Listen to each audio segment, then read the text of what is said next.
Good morning. All India radio और राज्यसभा के analysis में आप सबों का स्वागत है। अगर ऑल इंडिया रेडियो के अंदर न्यूज़ की बात करें तो कुछ भी इम्पोर्टेंट नहीं है। हाँ, द बिग पिक्चर का एससीओ जो आया है, एससीओ के बारे में 2-3 पॉइंट्स हैं, डिस्कस करेंगे। और असल में देश देशांतर के अंदर कुछ भी नहीं आया है।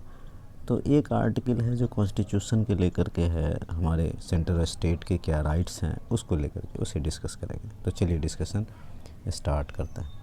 पहली न्यूज़ जो है हमारे पास, देखो, ये जो हमारा कॉन्स्टिट्यूशन है, कॉन्स्टिट्यूशन के अंदर क्या है कि 7th लिस्ट है।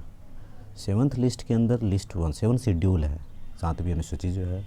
लिस्ट 1 के अंदर क्या है, सेंटर के बारे में बात की गई है। लिस्ट 2 के अंदर स्टेट के बारे में बात की गई है। लिस्ट 3 के अंदर कॉन्करेंट लिस्ट के बारे में बात की गई है। देखो, इंटर स्टेट ट्रेड कॉमर्स होता है, ये जो है कॉन्करेंट लिस्ट में है, दोनों कानून बना सकते हैं। अभी किसान लोगों को जो अपोजिशन विरोध हो रहा है बहुत ज़्यादा, अभी हड़ताल वगैरह सुन रहे होंगे।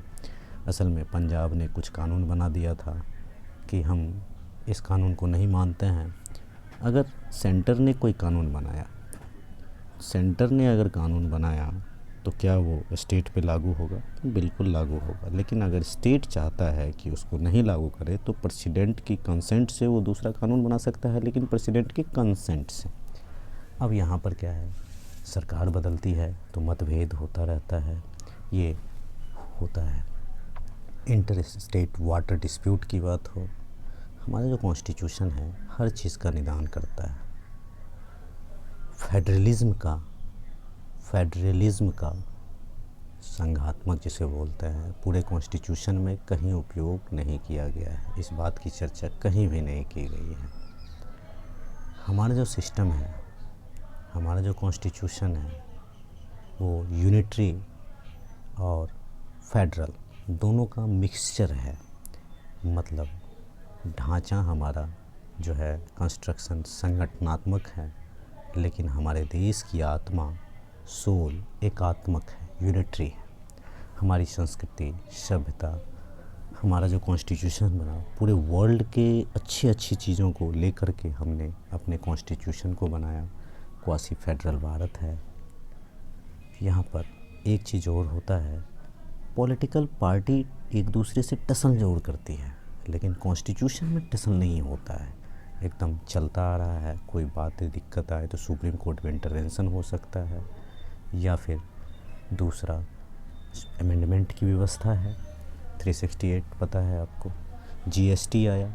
अब जीएसटी आया तो जीएसटी के बाद क्या है कि सेंट्रल स्टेट दोनों मिलकर, जीएसटी काउंसिल मिलकर इसकी समाधान करते हैं। इसका मतलब हमारा कॉन्स्टिट्यूशन एक लिविंग थिंग की तरह है, जब चाहे जिस तरह चाहे जैसे चाहे उपयोग कर सकते हैं। मुश्किल घड़ी में हमारे पास सुप्रीम कोर्ट है, अमेंडमेंट है, दोनों बातें हैं। ये सारी बातें कही गई हैं। चलते हैं नेक्स्ट आर्टिकल पे। नेक्स्ट आर्टिकल की बात करें तो एससीओ की मीटिंग हुई है, 19वीं बैठक। भारत के उपराष्ट्रपति ने इसको चेयर किया है और इन्होंने कही 2025 तक भारत की जीडीपी 5 ट्रिलियन पहुंचाने की उम्मीद है। 29 वर्ष की जो औसत आयु है वाले सबसे युवा राष्ट्र होगा। मतलब ये है कि स्टार्टअप की बात कही है, इनोवेशन ग्रुप बनाने की बात कही है, मेडिसिन को आगे बढ़ाने की बात कही है, साइंस टेक को, हेल्थ को। सेंट्रल एशिया में जो इंडिया को, मतलब पूरे सेंट्रल एशिया को एक लैंडलॉक्ड माना जाता है, इसको खोलने की बात कही गई है। टेररिज्म पे ज़्यादा फोकस है, भारत हर मंच से टेररिज्म की बात करता है। और कुछ ऐसे पॉइंट्स नहीं निकलते हैं। बाकी 2001 में एससीओ बना था। ये सारी बातें तो हम अक्सर डिस्कस करते रहते हैं। तो आज के डिस्कशन में इतना ही था। Thank you.